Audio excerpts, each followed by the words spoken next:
When I was in law school, there was no women's bathroom.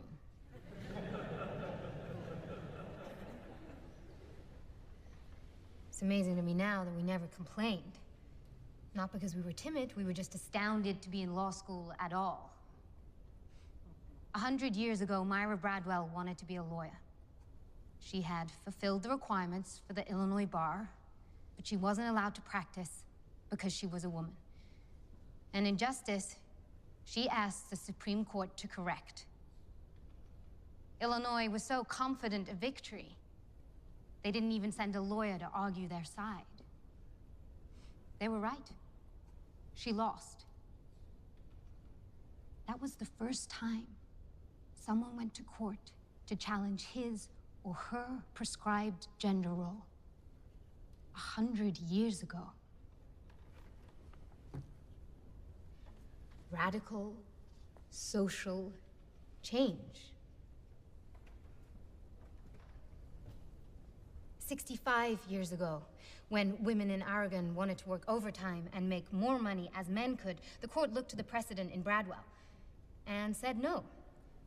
So then there were 2 precedents, then 3, then 4, and on, and you can draw a direct line from Myra Bradwell to Gwendolyn Hoyt, told 10 years ago she was not entitled to a jury of her peers. That is the legacy the government asks you to uphold today. You are being urged to protect the culture and traditions and morality of an America that no longer exists. A generation ago, my students would have been arrested for indecency, for wearing the clothes that they do.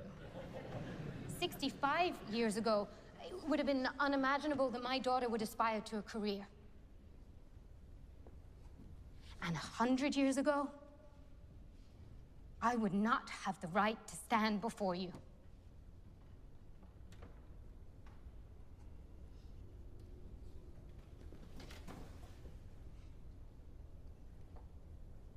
There are 178 laws that differentiate on the basis of sex. Count them. The government did the favor of compiling them for you. And while you're at it, I urge you to read them. They're obstacles to our children's aspirations. You're asking us to overturn nearly a century of precedent. I'm asking you to set a new precedent, as courts have done before when the law is outdated. But in those cases, the courts had a clear constitutional handle. The word woman does not appear even once in the U.S. Constitution.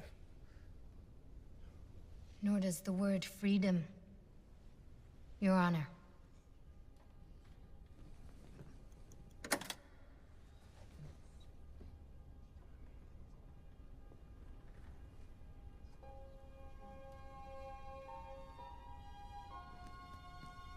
Go on, Professor Ginsburg.